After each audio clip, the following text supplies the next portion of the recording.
Martine, you were describing to me the reasons this happens within Buddhism. Can you just, what would you say are the main reasons that we hear about these scandals going on?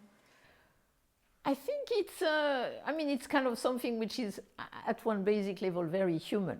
That, if you have somebody who has more power than somebody else, and often if you have men who are in power, women who are not so in power, then generally things happen.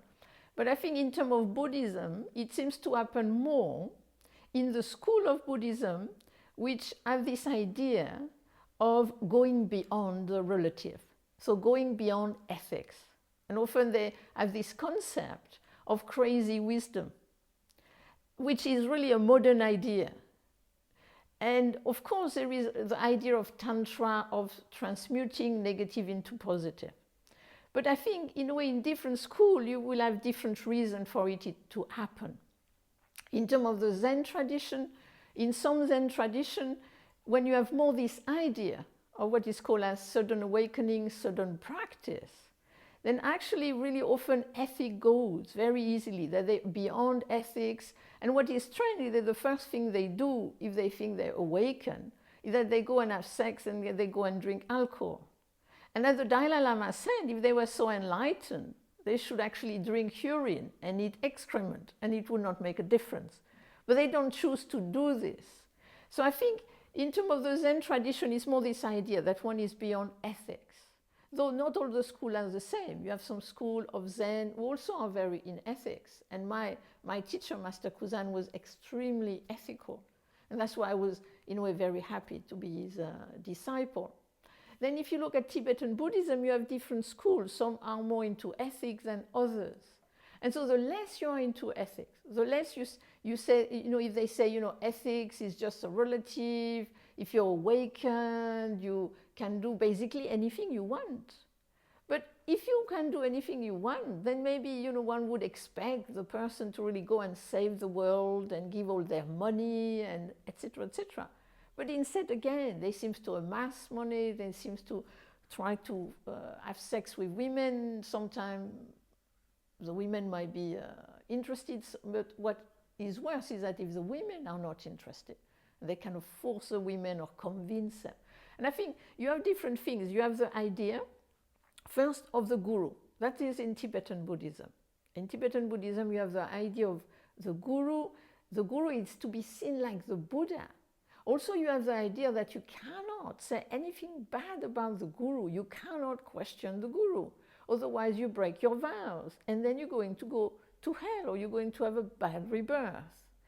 Then there is an idea also in Tibetan Buddhism of the Tibetan culture that women are second birth, lesser birth. So they're really second-class citizens. Then you have the idea that young women, if you have sex with young women, it will give you a longer life. So in a way, you have all these different things come together. And then if you have somebody who thinks is awakened and everybody tells him he's awakened, then I think it really inflates the ego. And then if that person is really kind of like into having sex with women, especially young, beautiful women, then it will just feed itself. You see, in the Buddhist tradition, there is this idea of awakening as 4 stages. And the first stage is, what is interesting, the first stage is belief in self goes. And so often people, when they have this experience of emptiness, they have this feeling that, I'm not attached to myself anymore. I am enlightened. But actually at the second stage is what goes is greed and hatred. To me, having sex indiscriminately with lots of women, which actually is harmless to them, is not having greed and hatred. And then you have the 4th stages of awakening. It is conceit goes, restlessness goes, and ignorance goes.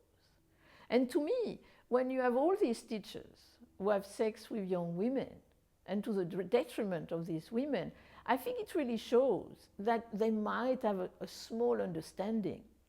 But actually, what is dangerous is the fact that the students need their teacher to be amazing. So they think the teacher is totally, completely awakened. And then after that, everything the teacher does, they read as awakened. But it's not. They're just human beings. They might have read a bit, they might have done a bit, they might have been born, they might have discovered. I mean, also this idea of the Rinpoche. This is a total luck of the draw. Some turns out good, like the Dalai Lama, and some doesn't turn out good, like Sogyal Rinpoche. But they all have the same, they are Rinpoche. And so as soon as you have the name Rinpoche, you think that person must be great. But this is just an accident. The fact that somebody decides, oh, this person must be the reincarnation of that person. But then you have no idea. They're 2 or 3 years old. How are they going to turn out? On the other side, what is it about the women that allow this to go on? Well, I think what is very important to see is that it's not just individual to individual. You know, it's not like, you know, you are in a bar and somebody comes to you and say, hey, do you want to go into, you know, have sex with me? And then only the woman, unless, you know, she really is thinking the guy is fantastic, attractive, or she's fallen in love, she say, wait a minute, I don't know you, you know. So it's 2 individuals meeting each other, relatively equal. But imagine, you are in this room, you have 100, 200 people looking up to this fellow, looking up to this great guru. And then this great guru single you out, saying, oh, you are special. You are so special that if you have sex with me, I will be even more awakened and you will be closer to awakening. I mean, but some might be crosser. I mean, I don't know what they do. They never kind of did it to me. But I've never been a young, pretty lady. So I don't have any experience of how it works. But I think it's a question of the group. It's kind of nearly like you'd say, not only the seduction of the teacher, but the seduction of the group, who says, you know, this guy is special, and whatever he does is special. So even if it doesn't make sense, it's special, it's awakened. And so in a way, what happens is that you enter a parallel universe. Like if you were in your universe, then you would know this is right, this is wrong. I don't want to have sex with that fellow. He's fat, he's weird. Why should I have sex with him? But if you are in this parallel universe when the guy is glorified, he's this amazing person, and and if anything he wants, you need to give it to him. Because then by this you're surrendering your ego, you're showing your spirituality.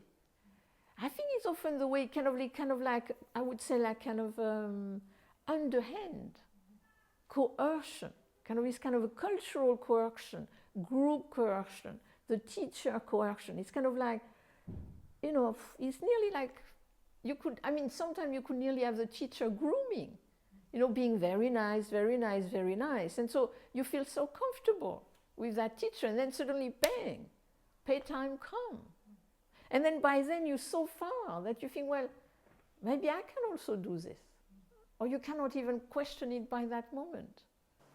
And what is the cost to Buddhism of this in the West? Well, you see, I think to me what is very important, and is to say that it's not, all the teachers are not like that. You see, in the same tradition, some people will do it, some people won't. I mean, my husband, Stephen Bachelor, had a Tibetan teacher who was impeccable.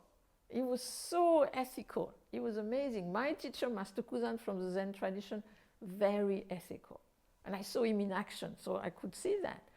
So I think, in a way, the problem is to remember, I think what is very important for Buddhists is to remember that the Buddha said he awakened because of the 3 trainings of ethics, meditation, and wisdom.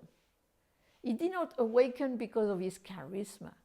He awakened because he cultivated ethics, meditation, and wisdom. And if you look at the Eightfold Path, the Eightfold Path is about appropriate seeing, appropriate thinking, appropriate speech, appropriate action, appropriate livelihood. Appropriate action, he says, sexual misconduct is not appropriate action. And then there is a whole list of people you should not have sexual conduct with. And the bottom line is that you should not harm the person. But it's not just about sex. You have teachers who are into money. You have teachers who are into power. So I think, in a way, it's very important. I don't think it does anything to Buddhism in terms of, Buddhism is Buddhism, the teaching is the teaching, people can practice it and benefit from it. I think what it can do is kind of make us question the teacher. And I think this is very important. And at the time of the Buddha, the idea of the Buddha was a good, knowing advisor. He was just a guide. He was not omniscient, he was not perfect. And then over time, it got really omniscient and perfect through the ages. And then this was attributed to the teacher. I think that's what is dangerous.